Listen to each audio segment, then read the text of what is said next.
Monsieur le Président, distingués membres de ce tribunal électoral,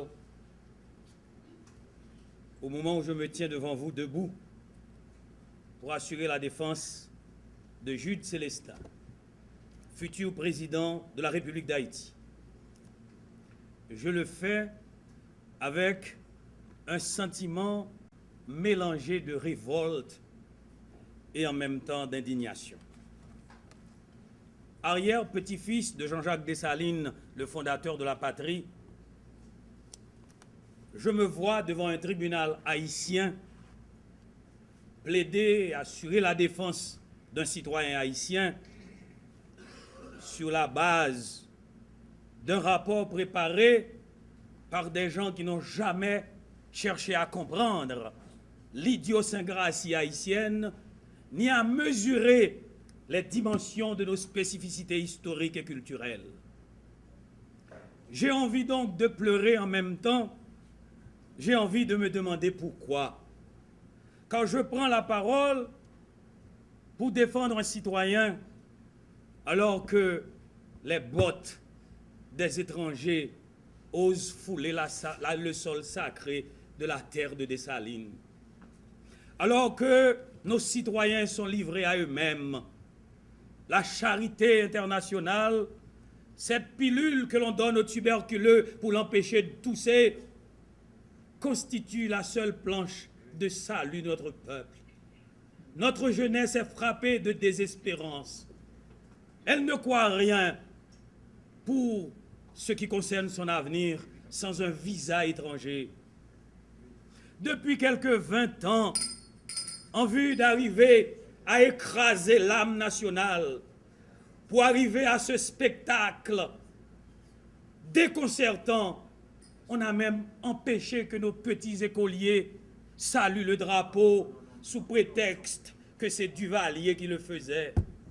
Si je donnais $1 million à un concours de 100 jeunes pour réciter les 5 couplets de la Dessalinienne, mon $1 million retournerait à moi, car on ne chante plus la Dessalinienne.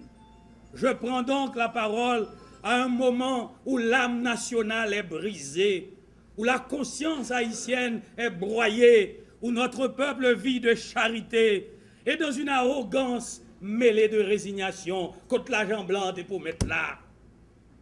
La Corée, une fois, a offert un don de $25 000 et notre ministre des Affaires étrangères a fait le plus beau discours de sa vie pour saluer l'aide de la Corée qui a offert $25 000, qui n'est même pas le prix d'une bicyclette en Corée. Nous sommes devenus la risée des peuples du monde. Et aujourd'hui, je discute d'un rapport de l'OEA pour savoir si mon candidat va être retenu ou bien si c'est l'autre qui va gagner. Le pays qui avait libéré même la Grèce, le pays qui a permis à Israël d'être indépendant, le pays qui a ouvert la voie d'indépendance à la Libye, le pays qui a libéré une vingtaine de pays africains grâce à l'aide de François Duvalier et de Charles de Gaulle. Un pays qui a dit à l'Amérique latine, oui, la liberté est une belle chose. Ce pays est meurtri aujourd'hui et commandé par des experts. Dès lors qu'il débarque dans le pays de Dessalines, complexe Guacanagari-Kédan, tout expert qui débarque est un expert. Tout petit étranger qui débarque est un expert. Et on le salue avec un tel respect. Ricardo Stenfus, après avoir passé une dizaine d'années dans ce pays, au sein de l'OEA, il s'est amusé. Il a dit que les élections sont possibles. Et il a dit qu'il peut distribuer 3 millions de cartes en un mois. Il n'a même pas distribué 1 million de cartes. Mais c'est Préval qui est responsable. Et quand il voit qu'il va perdre son job, il commence par dire, écoute, on ne doit pas faire ça à Haïti. Et la presse le salue, le grand Ricardo Stenfus. C'est un héros. Mais depuis combien d'années, les nationalistes haïtiens, les experts haïtiens répètent, on ne bâtit pas un pays avec l'argent des autres. On ne construit pas un pays avec les ressources venues d'ailleurs. On ne construit pas un pays avec des soldats pépères, avec des policiers pépères qui nous sont envoyés sous couverture de missions humanitaires quand ce sont des hommes d'affaires sous la couverture humanitaire. Et aujourd'hui, me voilà, moi le patriote, moi le Dessalinien, défendre la cause d'un citoyen sur la base d'un rapport qui dit « voici comment vous devez vous faire ». Et ce qui est plus grave, même pendant la période douloureuse des 19 années de l'occupation étrangère. L'étranger ne s'est jamais immiscé aussi grossièrement, aussi maladroitement dans nos affaires comme l'ont fait récemment ces gens venus d'ailleurs. J'ai entendu un expert dire, écoutez, dites au président Préval de m'appeler pour que je puisse lui envoyer le rapport de l'OEA. Et un autre de dire, écoutez, moi, je crois que le président doit accepter le rapport de l'OEA. La France a parlé. Et les enfants répètent, oui, le rapport de l'OEA. Mes amis, on va nous punir, on va nous sanctionner, le rapport de l'OEA. Mais ce pays savait dire non à un certain moment. Voilà pourquoi aujourd'hui, en commençant par assurer la défense de Jude Célestin, je vais vous rappeler un grand maître qui m'a formé et qui m'a raconté une anecdote. Après avoir appris à moi, son élève, que l'honneur et la dignité du citoyen haïtien doivent être vécus comme la virginité d'une fillette ou d'une fille. On ne la perd qu'une seule fois. Maître Gérard Goug, mon maître, m'a appris une chose sous forme d'anecdote que je n'ai jamais oubliée comme leçon. Un jour, un grand homme dans ce pays était appelé pour exercer la fonction professionnelle de juge. Son nom, Maître Villegrain. C'était pendant la période d'occupation. Et presque chaque semaine, on arrêtait les journalistes, particulièrement ceux qui s'opposaient à l'occupation.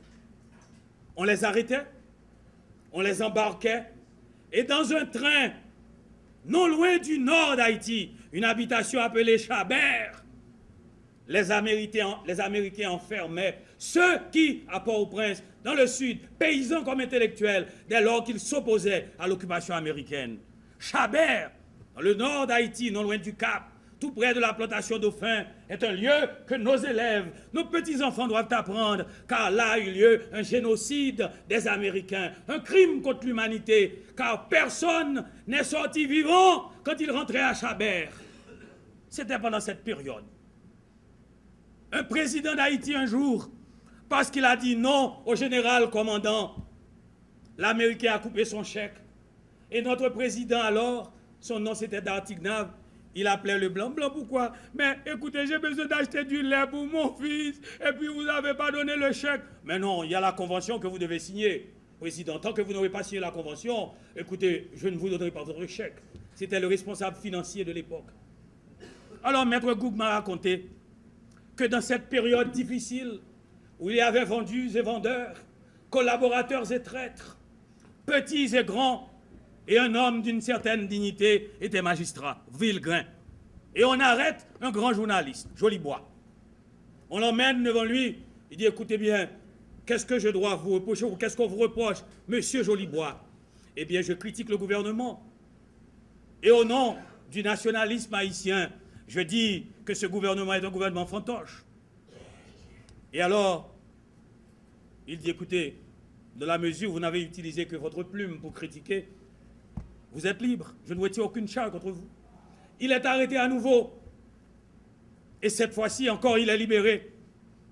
Et pour la troisième fois, le président convoque Maître Villegrain, magistrat, au Palais national. Et l'objet, c'est discuter l'affaire Jolibois, ce grand journaliste à la plume patriotique qui attaquait l'occupation étrangère et qui invitait les Haïtiens à se ressourcer pour redevenir des hommes et des femmes. Et alors, Maître Villegrain arrive au palais et il rencontre le président. Il dit, Monsieur le Président, avec tout le respect que j'ai pour vous, je suis venu vous confirmer que si j'avais à le faire, je le referais. J'ai libéré M. Jolibois. Mais comme je ne suis qu'un fonctionnaire de l'État, en tant que commissaire de gouvernement, je joins à ma présence ma lettre que je vous soumets, qui est ma lettre de démission. J'ai libéré cet homme, mais je le libère. Il est libre. C'était l'époque où il y avait de grands hommes. Vous savez pourquoi je vous raconte cette histoire, qui est vraie? J'ai besoin qu'il y ait dans cette salle, autour de cette table, des hommes comme Villegrain. Des hommes d'honneur, des hommes d'une grande dignité. Et je dois d'abord, je n'ai pas encore commencé ma plaidoirie, je dois d'abord vous présenter à la nation. À droite, vous êtes maître Anténor Guerrier. Vous êtes monsieur Anténor Guerrier. Vous représentez le culte vaudou, qui a son code moral et dont l'existence même comme phénomène religieux plonge ses racines dans l'histoire d'Haïti. Vous ne pouvez pas trahir des alliés. Et honte à vous si vous trahissez l'idéal de Christophe. À côté, monsieur le président, vous avez 3 protestants, 2 pasteurs et un autre protestant qui était un commissaire du gouvernement. Pasteur et maître Chérubin, pasteur et maître Léonel Raphaël. Ces pasteurs protestants pratiquent des vertus cardinales reposées sur la vérité, l'amour, la piété, la considération et le culte de l'honneur en toutes circonstances. Ces 2 pasteurs vous diront, quand vous devez vous prononcer, qu'il y a une limite qu'un homme ne franchit pas quand il sait ouvrir une Bible et qu'il est prédicateur. Et vous-même, monsieur le président, vous venez du secteur des handicapés. Ces gens qui souffrent et qui sont des victimes depuis de nombreuses années de notre mépris et surtout de notre galvaudage, nous les ignorons. Le président de la République vous a fait honneur de vous appeler à cette fonction pour représenter les handicapés. Soyez digne de cette fonction. Et vous êtes devenu le président du CEP.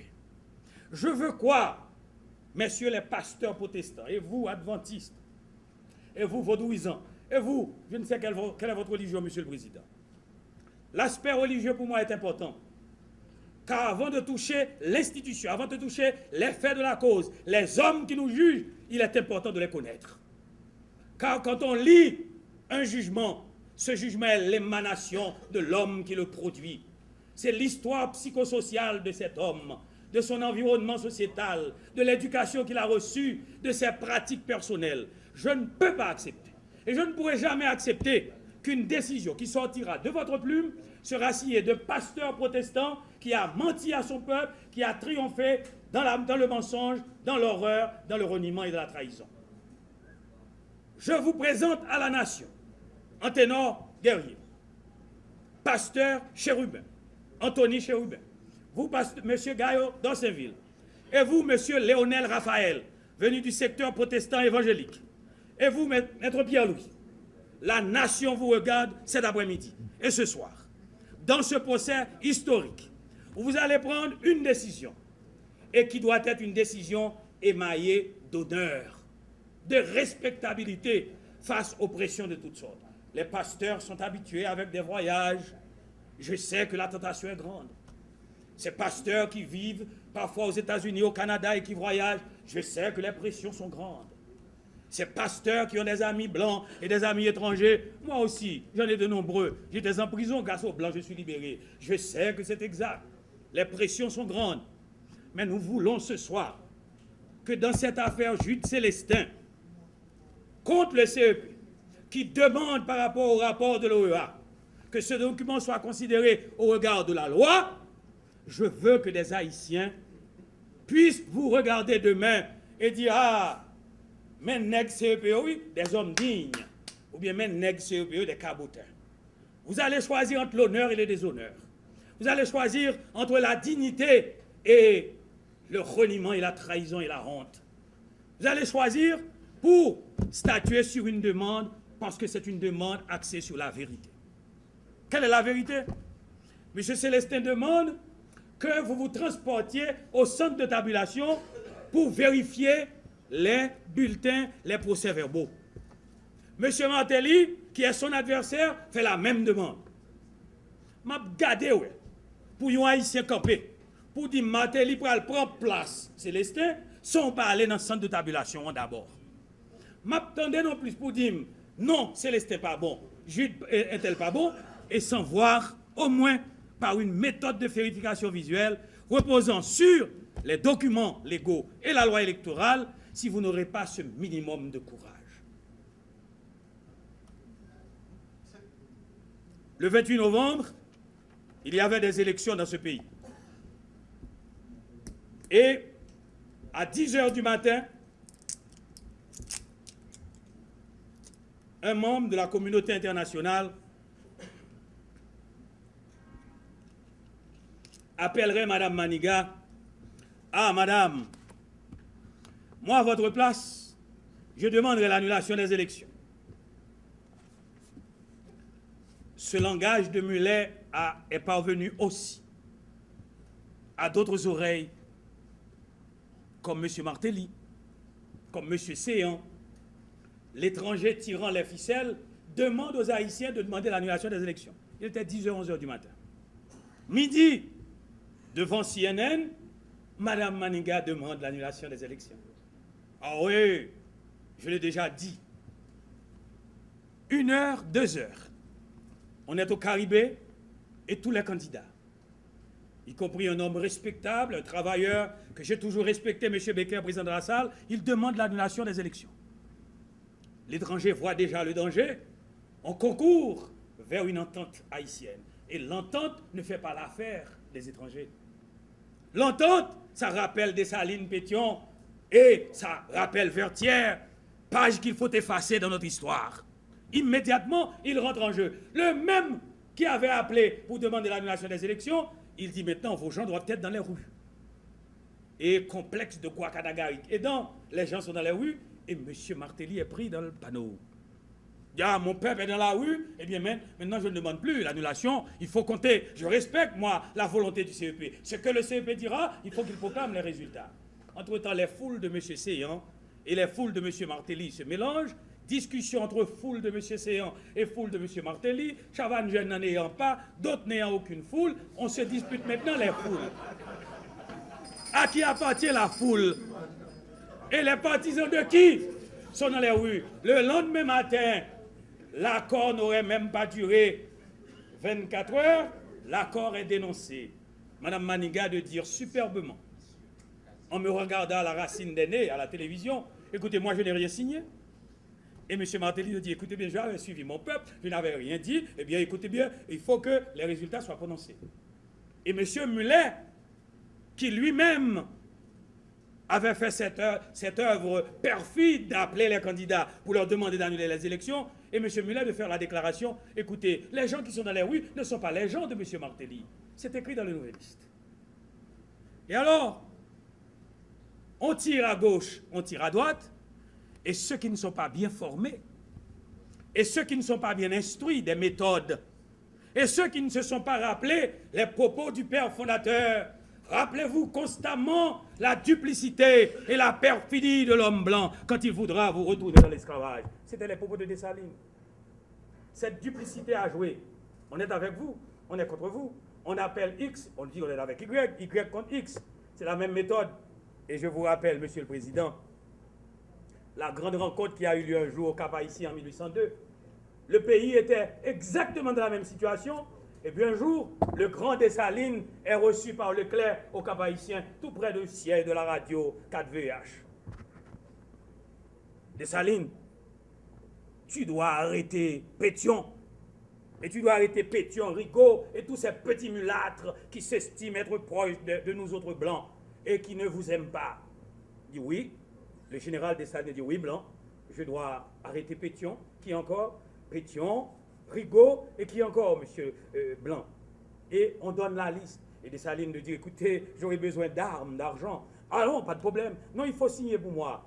On signe et Dessalines va chercher les armes pour aller arrêter Pétion.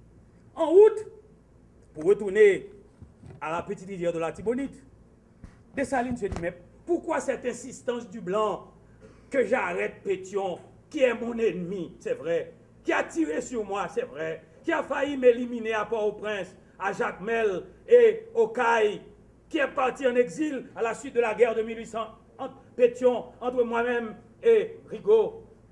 Pourquoi il insiste tant? Est-ce que c'est parce que le Blanc m'aime tellement? Je vais voir Pétion.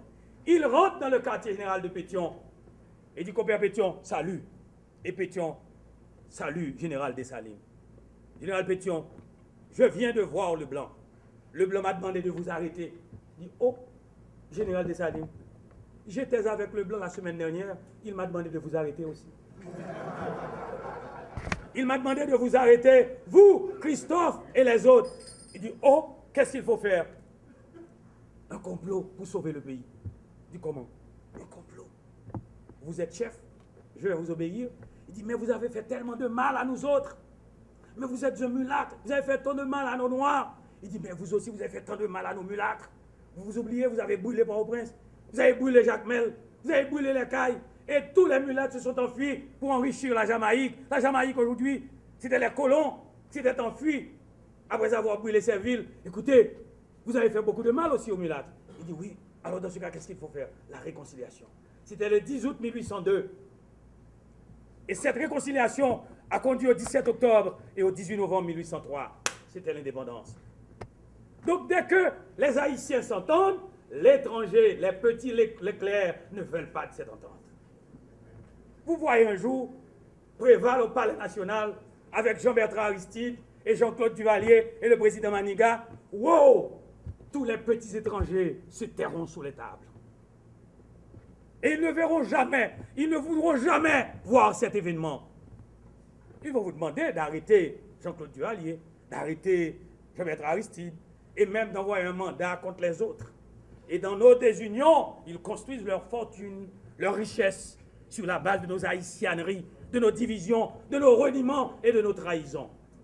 Je suis en train donc de vous dire, Monsieur le Président, cet homme présente sa candidature. Les résultats sont proclamés. Et malheureusement, il est sorti en deuxième position, alors que selon lui, dans ses calculs, il a déjà annoncé au CNN que selon les procès-verbaux à sa disposition, il est vainqueur à 52%. Peut-être qu'il s'était trompé, peut-être que les procès-verbaux se sont révélés frauduleux, ou bien qu'il y a eu mal donne, qu'importe. Un autre, qui est sorti, lui, troisième, était sur le point d'accepter la décision. Mais alors, vint cette gestion malicieuse de nos rancunes, de nos haïtianeries, de nos luttes inter-haïtiennes, il conteste. Et l'on se présente devant une situation où le CEP est obligé de dire, écoutez bien, pas de violence, pas de panique. En tant que président du CEP, je demande la formation d'une commission de vérification. Et le président Gaillot, j'avais applaudi à cette démarche. Très bien. On écrit à chacun des candidats. Monsieur Martelly, vous qui contestez.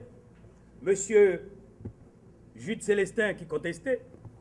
Et vous, Madame Maniga, s'il vous plaît, nous allons former une commission de vérification. Veuillez envoyer vos experts pour qu'ensemble nous puissions aller au centre de tabulation. Immédiatement, c'est de tollé. Oh! Le CEP n'est pas crédible. Le CEP de Gaillot, pas question, pas question. Alors intervient avec sagesse. Malheureusement, par la suite, il sortira victime. Le président de la République dit à l'OEA, écoutez, comme institution morale, Haïti est membre fondateur de l'OEA. Il est vrai que la plupart d'entre vous qui êtes membres de l'OEA, vous n'étiez pas nés quand Haïti, avec des Haïtiens compétents, avait fondé l'OEA.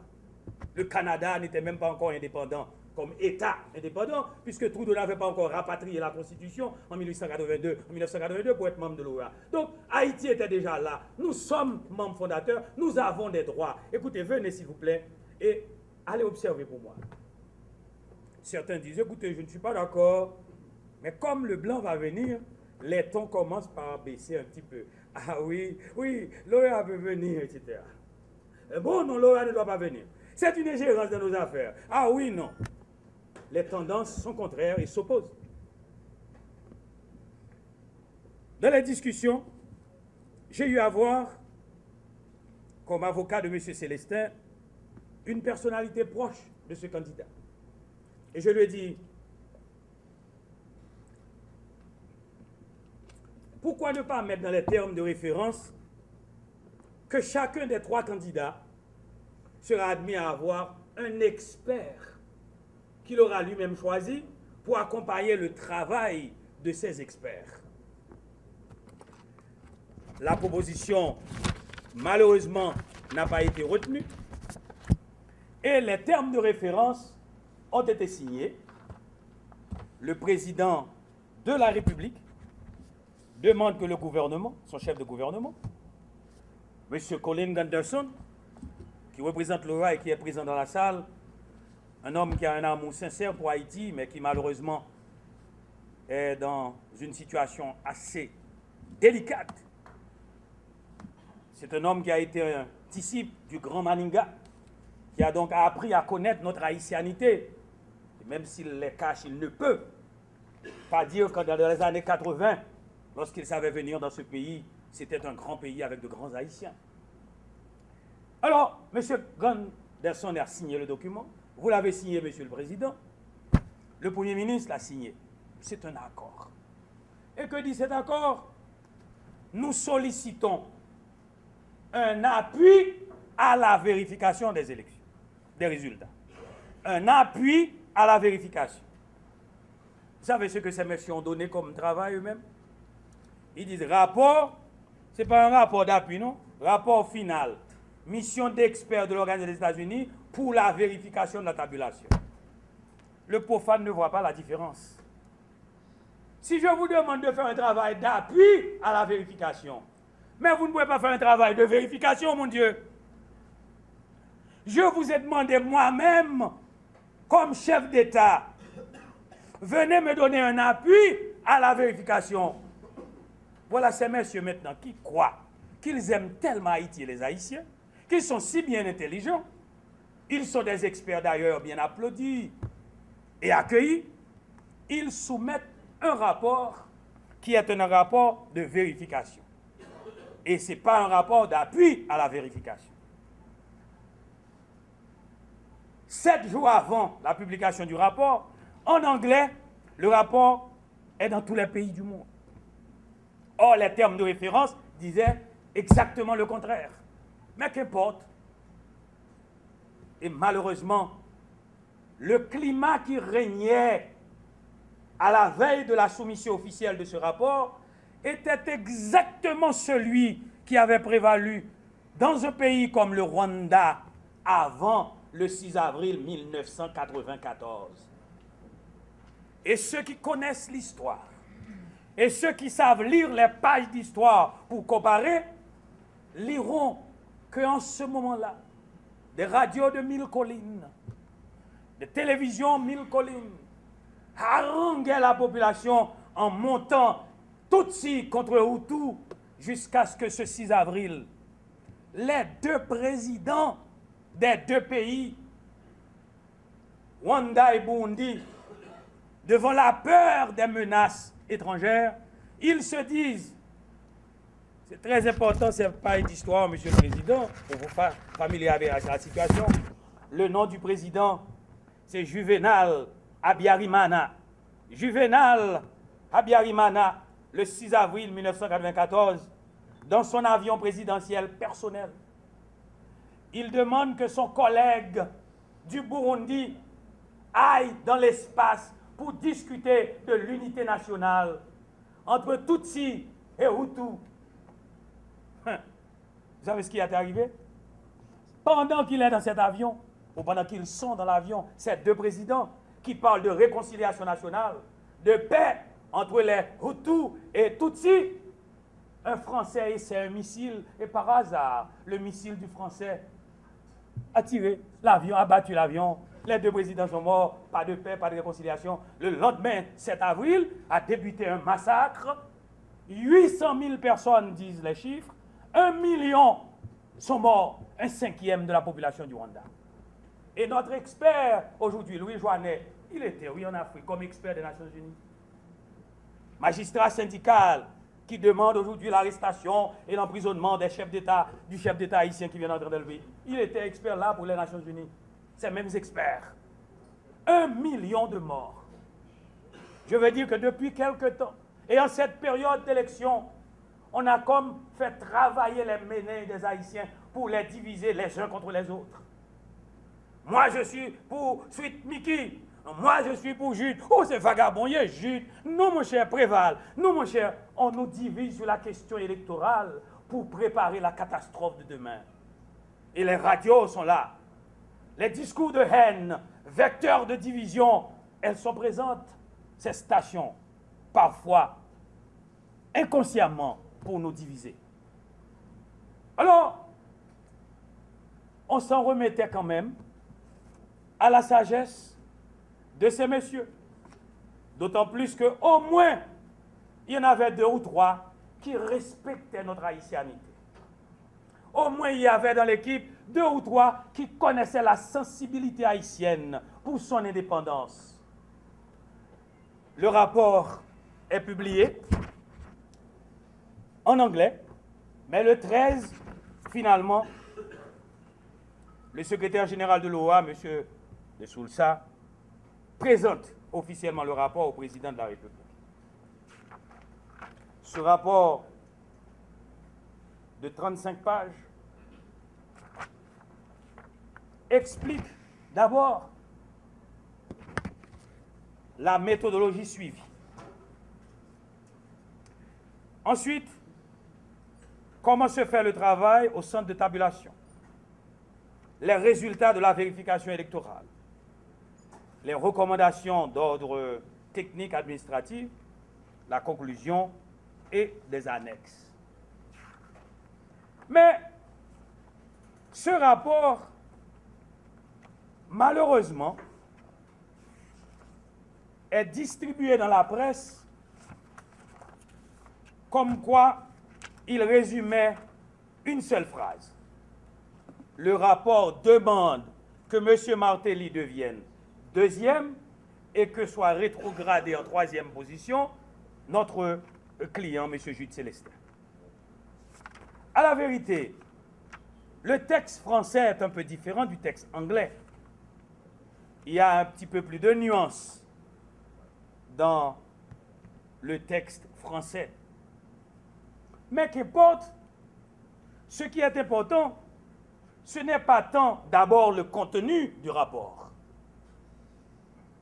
Admettons comme hypothèse que ce rapport, qui a coûté plusieurs centaines de milliers de dollars, et que l'on nous a donné un cadeau et que les générations futures vont payer quand même sous des formes différentes. Ce rapport est un effort intellectuel appréciable. C'est un travail technique, c'est une production intellectuelle, technique, mais qui a 3 caractères que je dois souligner à votre attention. Premièrement, Monsieur le Président, ce rapport est l'émanation d'un accord diplomatique, donc il a un caractère diplomatique.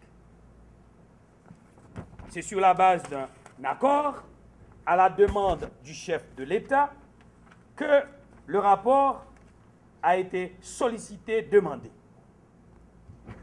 Mais ce rapport aussi,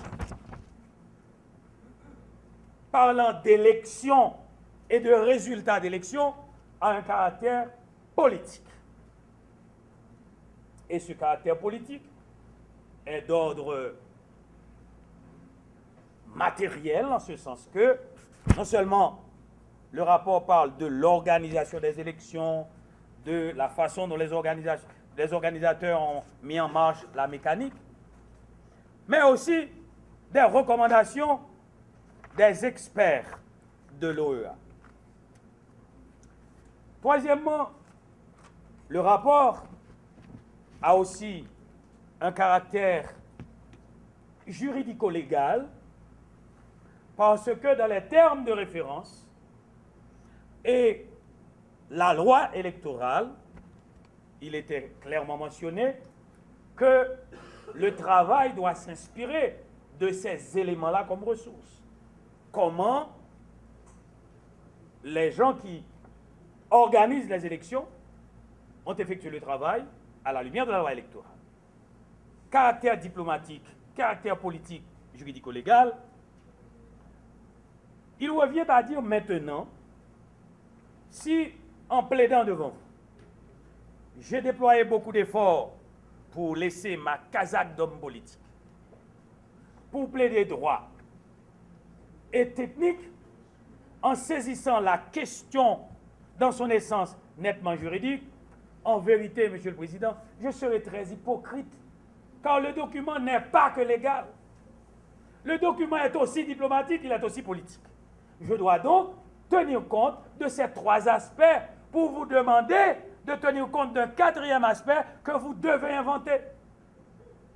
L'aspect diplomatique, les pressions sur M. le Président. Mais vous devez, sans quoi, M. le Président, vous voyez, je l'ai dit tantôt en commençant, à travers les périodes douloureuses que nous avons connues dans notre histoire, jamais l'ingérence étrangère ne s'est manifestée à un point si outrageant, si douloureuse pour le peuple haïtien. Dans le passé, l'étranger utilisait un homme de paille, une doublure, pour diriger, pour commander. Il recommandait. Et petit à petit, il prenait place à travers des structures. Mais aujourd'hui, il commande directement. Et la tutelle cesse d'être déguisée. D'ailleurs, le Nouvelliste l'a dit dans sa dernière parution. La tutelle imparfaite, mais elle est plus que parfaite. Cette tutelle déguisée. Et comme nous sommes de grossiers personnages qui aimons parler de notre souveraineté, on nous répète, mais vous êtes indépendants. Je disais une fois à un ambassadeur, écoutez bien, vous avez détruit l'armée d'Haïti avec M. Clinton et vous dites que c'est M. Aristide. Mais pourquoi vous le faites? Oh, mais vous ne croyez pas dans votre peuple, c'est votre peuple. Me dit, hey, please, BS. Allez répéter ça à Cité Soleil, les gens qui ne sont pas informés. Vous avez démantelé les forces armées d'Haïti pour arriver là. Il dit, bon, monsieur, écoutez, mais c'était à la demande de votre gouvernement. Et c'est ce que me dit aujourd'hui le chef de l'occupation du pays, M. Mulet. Mais c'est à la demande du président que nous sommes ici. Si le président demande demain que nous partions, eh bien nous partirons. On vous menace même avec le départ. Comme quoi le départ fait tellement bien aux Haïtiens. Écoutez, si vous ne faites pas ceci, nous allons partir. Alors que nous demandons, nous supplions qu'ils partent depuis longtemps. Mais écoutez, si vous insistez comme ça, nous allons partir. Et c'est exactement ce que faisaient les Allemands pendant l'occupation française, l'occupation allemande de la France. La France était engourdie. Sous l'occupation, les occupants étaient zélés à la radio à l'époque, jusqu'à ce qu'un jour, un grand Charles de Gaulle, depuis Londres, a trouvé refuge pour dire Françaises et Français, on vous a menti, on vous fait prendre vos ennemis pour des adversaires, et vos adversaires, vous les considérez comme des alliés. Réveillez-vous, Français! Et au fur et à mesure, certains Français se sont réveillés pour un matin dire l'Allemagne, mais vous êtes l'ennemi. L'Allemagne, mais vous n'êtes pas une alliée. Et la France, un jour, était libérée du joug de l'occupation. Et vous savez, une page d'histoire que j'aime, lorsque la France était écrasée, la France ne pouvait même pas se réunir à Potsdam où l'on parlait de l'avenir du monde. Et vous savez quel pays a parlé pour la France? Vous devez le savoir, Monsieur le Président. La France écrasée. Les Français ne se reconnaissaient plus. Et alors, dans ce coin où l'on parlait de la reconstruction du monde, la voix d'un ambassadeur haïtien du nom de M. Chauvet. Ce M. Chauvet lui dit, écoutez, mais vous ne parlez ici, monsieur, qu'en anglais. Mais moi, je viens d'un pays qui avait déclaré la guerre. Je suis donc parmi les vainqueurs et je représente une France éternelle, la France de Charles de Gaulle. Donc le français doit être une langue internationale. Grâce à Haïti, la pauvre et malheureuse Haïti, qu'aujourd'hui on vilipende, qu'aujourd'hui on insulte, aujourd'hui dont on crache au visage du président, de son chef, eh bien la France a fait que, au plateau Haïti a fait que le français est devenu une langue internationale. Et il y a d'autres vérités importantes qui méritent d'être connues pour pouvoir affronter les difficultés du temps présent, la détresse du temps d'aujourd'hui. Et par rapport à ce rapport, comment en faire une œuvre utilisable? Je vais vous poser seulement 3 questions, Monsieur le Président, messieurs les membres de ce tribunal. Quelle est la valeur juridique de ce rapport des experts de l'OEA? Je suis heureux d'avoir entendu M. Martelly par ses avocats, demandait que vous répondiez à la même question. Vous voyez, nous sommes à deux courants opposés. Mais nous nous sommes entendus sur la même stratégie pour arriver à avoir garanti nos droits et nos intérêts. Voici la loi électorale. Voici les termes de référence qui ont conduit à l'élaboration de travail d'expertise. Et voici le rapport fourni. Je suis en présence de 3 documents. Quelle est la valeur de ce rapport au regard de la loi électorale? Vous devez répondre à la question. Vous devez répondre, pas seulement avec votre conscience de pasteur, de prédicateur, pour dire la vérité, vous rappelant constamment que le Christ a dit que la liberté est le fruit de la vérité et que celui qui veut être libre doit d'abord chercher à dire la vérité. Vous connaîtrez la vérité, a dit le Christ, et la vérité vous affranchira, messieurs les pasteurs. Nous sommes à la recherche de la vérité. Quelle est la valeur de ce rapport? Quelle est la valeur de ce rapport au regard de la loi? La deuxième question. Est-ce que ce rapport prolonge la loi électorale? Est-ce que ce rapport est en contradiction avec la loi électorale? Est-ce que ce rapport est au-dessus de la loi électorale? Il n'y aura pas de magouille. Vous devez répondre à la question ou à ces questions. M. Martelly a demandé que vous répondiez à la question. Jude Célestin demande que vous répondiez aussi à la question. Quelle est la valeur juridique de ce rapport au regard de la loi électorale? L'utilisation politique. J'ai entendu Maître Gervais Charles, mon ami et avocat de M. Martelly, dans son discours inaugural, ou plutôt dans son discours politique, pour commencer sa plaidoirie, a demandé que ce rapport soit considéré et accepté dans son intégralité. Maître Sanon est venu corroborer Maître Gervais pour dire si ce rapport n'est pas accepté, alors que la République note qu'elle sera en ébullition, le peuple sera en révolte. Si ce rapport n'est pas accepté, Maître Thierry Mayapol, plus nuancé, a dit écoutez, il faut accepter ce rapport, mais si jamais vous ne voulez pas accepter le rapport intégralement, vous devez aller au centre de tabulation pour vérifier et compter les 234 procès-verbaux qui ont été mis à l'écart et compter les autres aussi. De telle sorte que nous sommes en présence des 2 thèses que nous cherchons à concilier. Vous devez accepter le rapport intégralement ou bien aller vérifier au centre de tabulation. C'est la position de notre ami, du citoyen candidat Joseph Michel Martelly. Qu'est-ce que nous autres nous demandons? Nous disons, écoutez, nous l'avons annoncé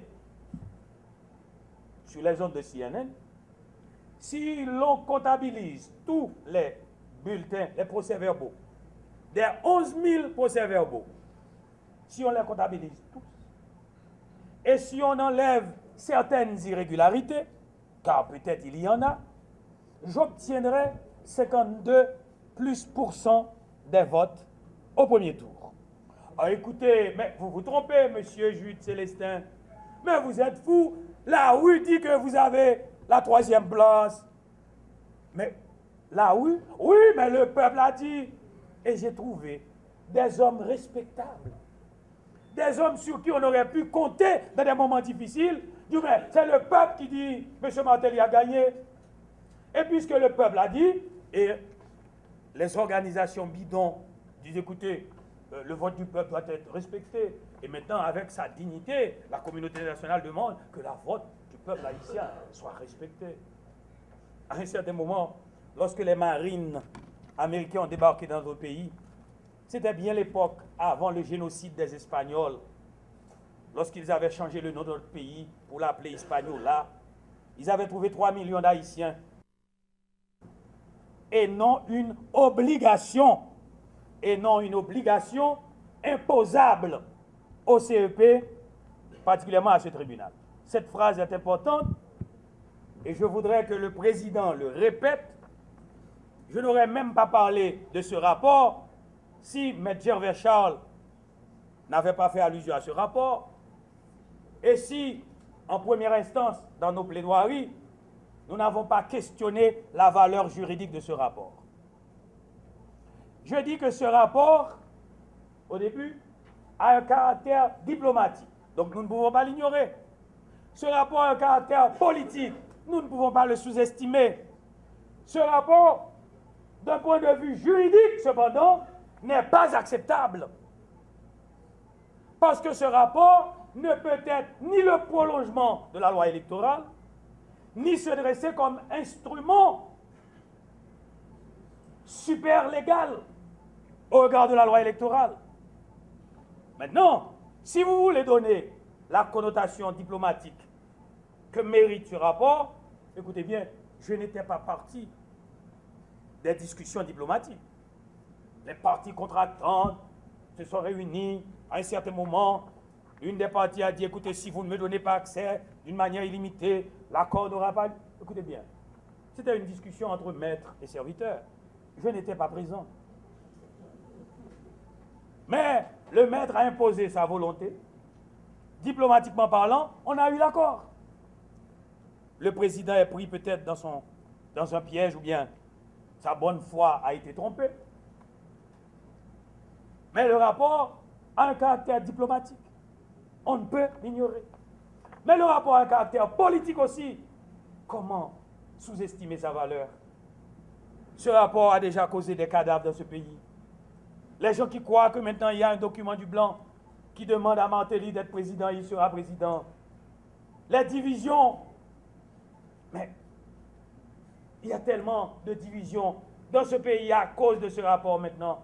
Et vous allez ignorer ce rapport, sous-estimer son importance.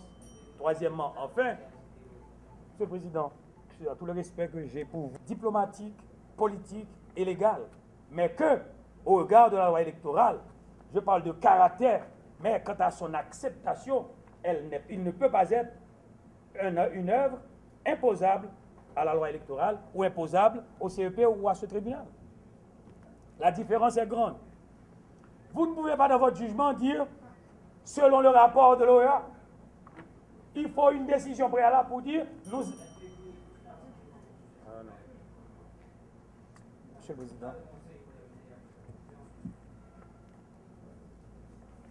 Messieurs les avocats, vous voulez dire pour nous au Président qu'on n'interrompt pas comme ça un avocat quand il parle de... Monsieur le Président, vous présidez et dans tout le respect que j'ai pour vous, m'avez laissé parler. Laissez-moi continuer s'il vous plaît, pour que ça finisse très bien.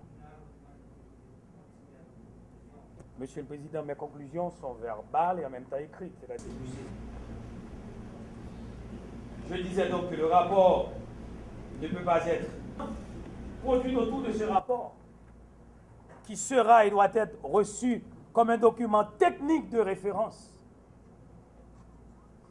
Nous allons nous baser sur ce travail pour dire, écoutez, si c'est un rapport, il doit y avoir un contre-rapport.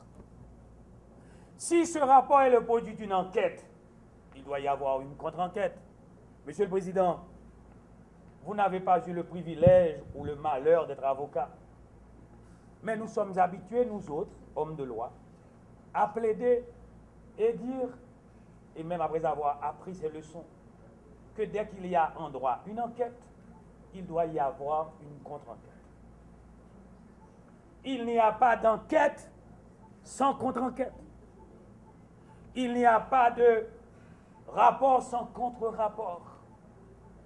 Il n'y a pas d'expertise première qui ne puisse être suivie d'une deuxième expertise. Et M. Février demande, étant donné que... Vous nous s'il vous plaît.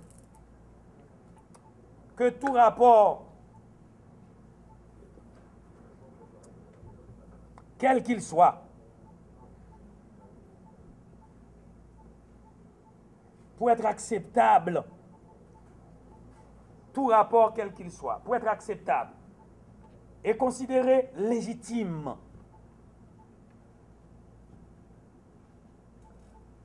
tout rapport quel qu'il soit, pour être acceptable et considéré légitime, doit être équilibré par un contre-rapport.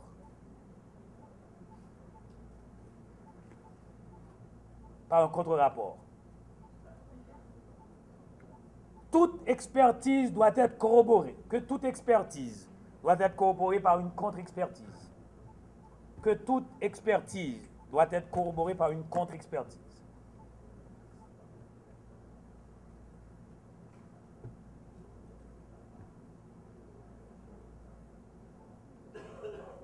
Et que toute enquête doit être suivie d'une contre-enquête.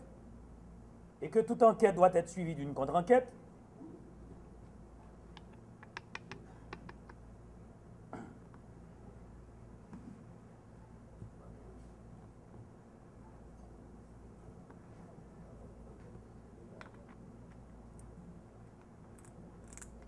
M. Jude Célestin acquiesce. M. Jude Célestin acquiesce en partie à la demande produite par son concurrent citoyen Joseph Michel Martelly.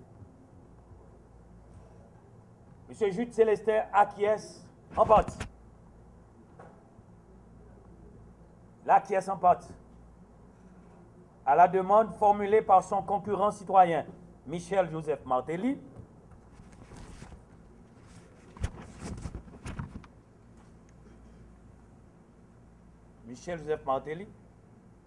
pour que le tribunal ordonne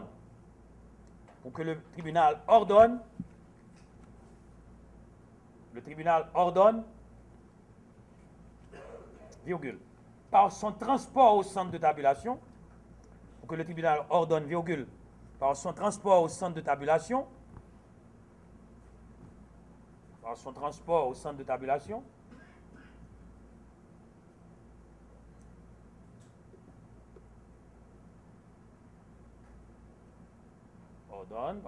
tabulation,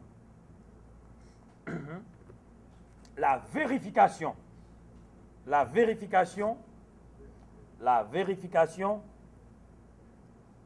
de tous les procès-verbaux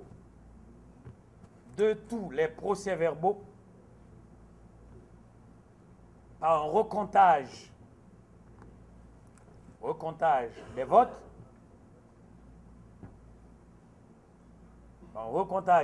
considérant que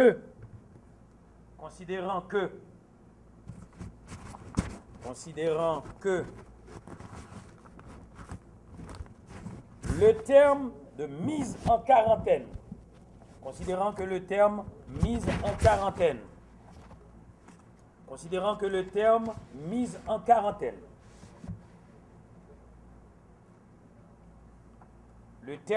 quarantaine, utilisé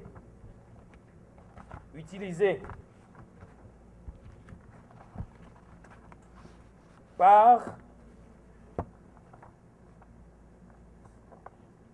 le citoyen canadien Alain Gauthier qui dirige le centre de tabulation.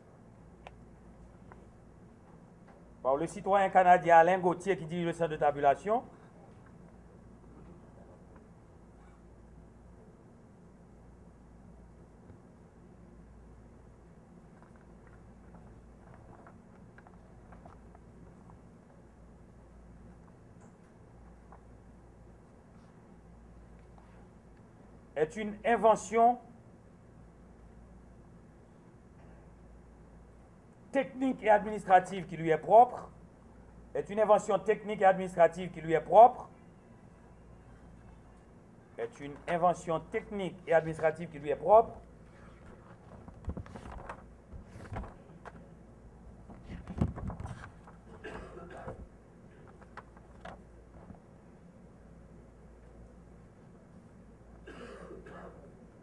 et n'est nullement mentionné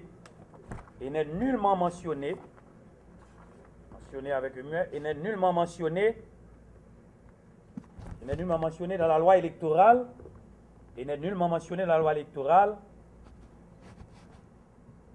et n'est nullement mentionné dans la loi électorale qui? Il n'est nullement mentionné dans la loi électorale qui? Dans les articles 166, 166.2 et 169,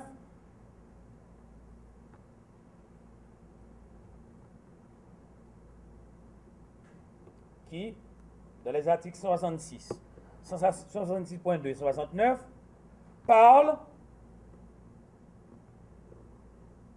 alors la loi électorale qui parle premièrement, des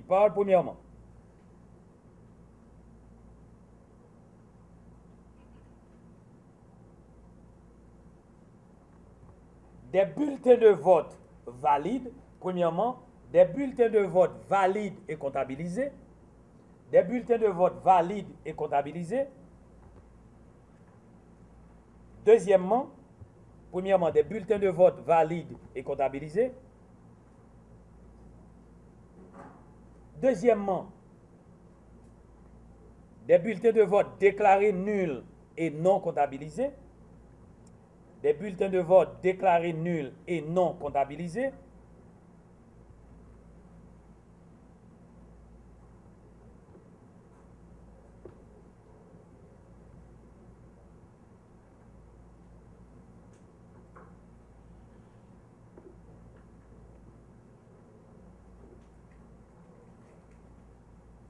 Non comptabilisés avec l'exigence formelle,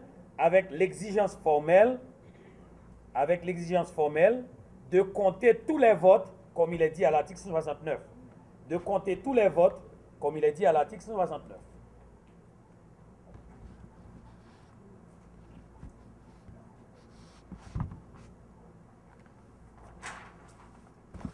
Comme il est dit à l'article 69. Que donc, l'expression mise en quarantaine,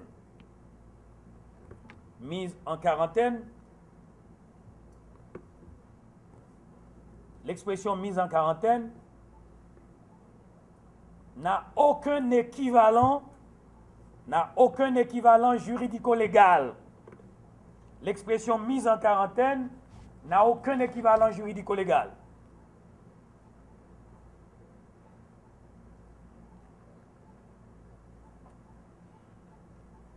Et qu'en aucun cas,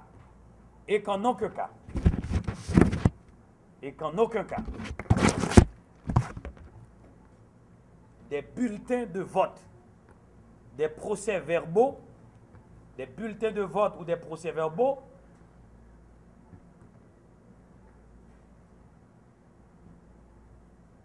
ne devraient mériter ce sort,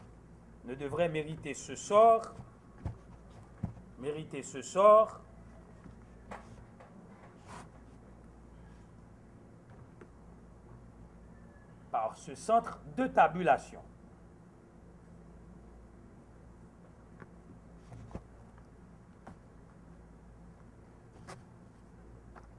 En conséquence, Jude Célestin demande.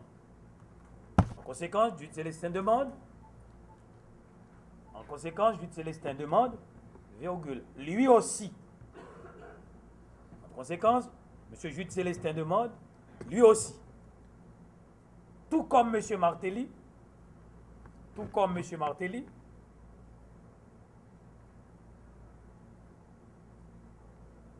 qu'il y a lieu à une contre-enquête,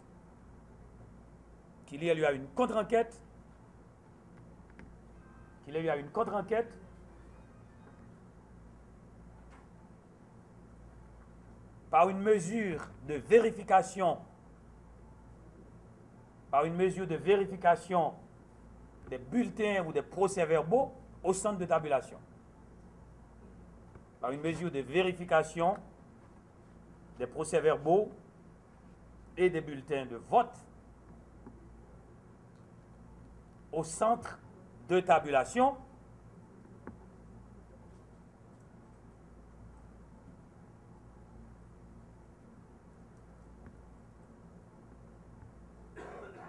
en vue par le CEP de prononcer les résultats définitifs de la présidentielle. En vue par le CEP de prononcer les résultats définitifs de la présidentielle.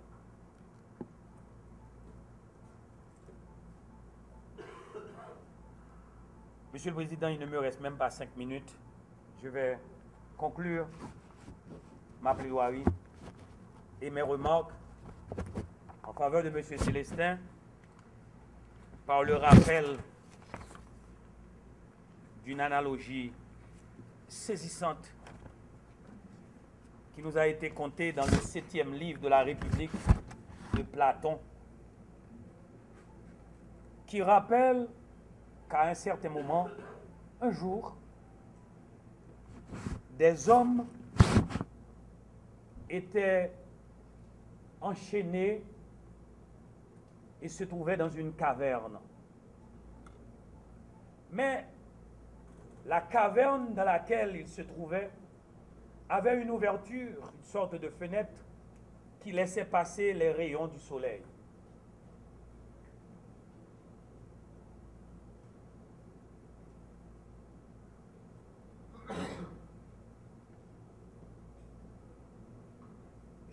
Merci, monsieur le Président. Mais ces hommes, dans la caverne, avaient les mains et les pieds liés. Ils ne pouvaient que regarder le mur d'en face. Mais comme le soleil passait et que le phénomène de la concavité était inconnu à ces messieurs, à l'extérieur de la caverne, il y avait des gens qui allaient, qui revenaient, qui circulaient. Mais avec ce phénomène de physique, de miroir concave ou autre, comme on l'appelle en physique, en philo, il y avait sur le mur une reproduction de la silhouette des gens qui passaient et dont le soleil renvoyait la projection sur les murs. Et une discussion a eu lieu entre ces gens qui étaient liés, assis ou debout, je ne sais, et qui regardaient sur la muraille. Et les uns disaient, « Ah, regardez-moi des hommes. Regardez-moi des hommes qui passent. » Et ils étaient en face. Alors, Platon de dire, c'est dommage. Ces hommes, parce qu'ils sont enchaînés dans cette caverne et qu'ils regardent en face, sur le mur, ce qu'ils voient, à la vérité, ce sont des ombres. Mais parce qu'ils sont enchaînés et qu'ils sont aussi ignorants du phénomène de projection à travers les rayons du soleil qui envoient des images, pour eux, les ombres sont des hommes. Les hommes enchaînés ont toujours la même perception vis-à-vis de la vérité. Chaque fois qu'un homme est enchaîné dans sa caverne et qu'il regarde, là où il y a des ombres, il voit des hommes. Et parfois, ils ignorent la place des ombres à la place des hommes et la place des hommes à la place des ombres. Monsieur le Président, je vous invite à ne pas regarder, et vous aussi, membres de ce tribunal, à regarder les ombres et penser que ce sont des hommes, ni non plus à être victime de l'illusion que les hommes que vous voyez sont des hommes. Nous allons rechercher la vérité dans ce procès. J'espère qu'un jour, en parlant à des enfants et aux enfants de vos enfants, je pourrais dire qu'il y avait ce procès, cette crise du 28 novembre, qui a connu un épilogue pacifique. Mais des gens de bien de ce pays, même s'ils sont en minorité. Il y a des gens qui regardent et qui attendent avec quel courage vous allez prendre la décision, ou avec quelle faiblesse vous allez suivre le diktat des uns ou des autres.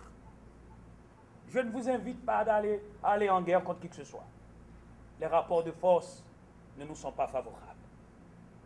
L'international est là, il impose son diktat, il faut un peu de courage pour dire, messieurs, vous allez trop loin. Comme l'a fait un grand Haïtien à qui je rends un hommage public ce soir, Evans Paul.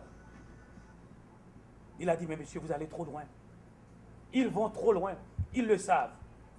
Mais avec droité et intelligence. Il faut parler à des hommes comme M. Colin Gunderson qui connaît ce pays. Écoutez bien, M. Gunderson, vous êtes un nègre comme nous. Vous savez que nous avons notre dignité. Vous la piétinez. Ces étrangers piétinent. Ils causent même du manque de respect à notre chef d'État. On ne fait pas ça à un président, même si on est son ennemi. De grâce, permettez au moins que les gens puissent perdre dans la bataille. Pourquoi ne pas proposer que 3 candidats aillent aux élections? Non. Pourquoi vous ne proposez pas que M. Martelly se retire? Pourquoi c'est juste qu'il doit se retirer? Vos propositions sont des propositions dérangeantes parce que vous savez qu'elles doivent engendrer la haine et la division. Heureusement, la guerre civile n'aura pas lieu. J'avertis ce soir que la responsabilité sera lourde. Elle sera grande devant l'histoire et devant ce peuple, mais particulièrement devant ceux qui s'attendent à ce qu'un jour, cette nation se réconcilie avec elle-même, que la réconciliation nationale puisse avoir lieu, et qu'un jour, étonné, ces étrangers, experts ou non, prétendant être experts, ils puissent recevoir aussi des leçons de nos experts nationaux et voir nos chefs d'État, nos dirigeants, nos anciens premiers ministres et nos ministres, nos ennemis, un monsieur Becker donner la main à Aristide, et Aristide saluer Jean-Claude Duvalier, et Jean-Claude Duvalier dire, écoutez bien, à quand le Kumbi pour la reconstruction nationale? Voilà vers quoi nous devons nous diriger pour que les futures élections, le deuxième tour ou les autres législatives, puissent consolider par des actes d'État la réconciliation nationale dont nous avons besoin. Il n'y aura pas de guerre civile. Il n'y aura pas de révolte. Nous n'en avons pas besoin. Mais de grâce, luttez, Monsieur le Président, pour qu'au moins avec un minimum de dignité, nous puissions dire non avec respect. Et oui, avec une certaine franchise, l'étranger va vous respecter. Il respecte Fidel Castro.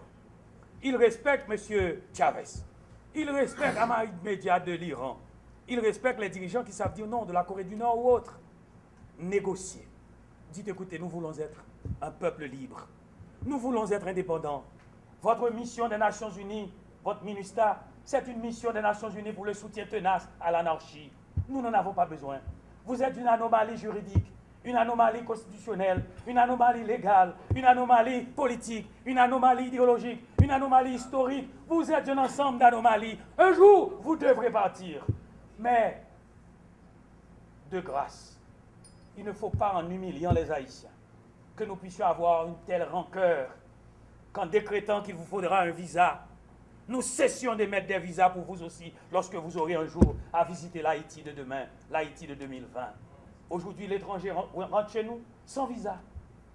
Il rentre, il sort en caleçon, en chemisette, sans visa. Et vous, il vous faut un visa. Le seul pays qui vous préserve encore une petite dignité, ce sont les 2 pays que vous avez contribué à libérer, à avoir l'indépendance, c'est la Libye et Israël. Tous les pays exigent un visa. Et chez nous, ils rentrent, ils sortent sans visa. Un jour viendra, où Jude Célestin ou Mme Maniga ou M. Baker ou un autre dira, écoutez, l'étranger doit payer au moins $10 pour rentrer dans le pays avec un visa. Il nous faut avoir le curriculum de ces gens qui débordent, qui disent qu'ils sont experts. Où est-ce qu'ils ont étudié? De quelle expertise s'agit-il? Et nos experts nationaux, quand est-ce que nous allons les valoriser? Ce jour doit venir. Et votre décision tiendra compte de ça. Pour que, dans votre décision, vous ne livriez pas la nation à la guerre civile, aux rancœurs, au reniement et à la trahison. Moi, j'ai fait mon devoir.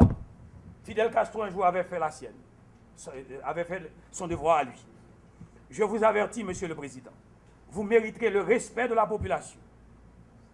Mais, par contre, vous aussi, monsieur, si votre décision sème la pagaille, si votre décision divise, on aura du mépris. Et pour moi et pour vous peut-être. Car si vous dites, Monsieur Célestin doit prendre la place 3e, et la 3e prendre la place du 2e, vous devez me donner des arguments solides, mais vous devez aussi me dire comment vous allez calmer l'ardeur des petits enfants de cœur de M. Célestin. Ils vont rester les bras croisés et attendre que vous avez décidé. des deux côtés, il y a un mal que vous devez gérer. Et je vous souhaite bonne chance, mais j'attends la décision, au cours de laquelle, conformément à la loi électorale, nous irons tous, en experts, au centre de tabulation pour compter les voix et mesurer et dire ça c'est un résultat et nous allons l'accepter. Merci, Monsieur le Président.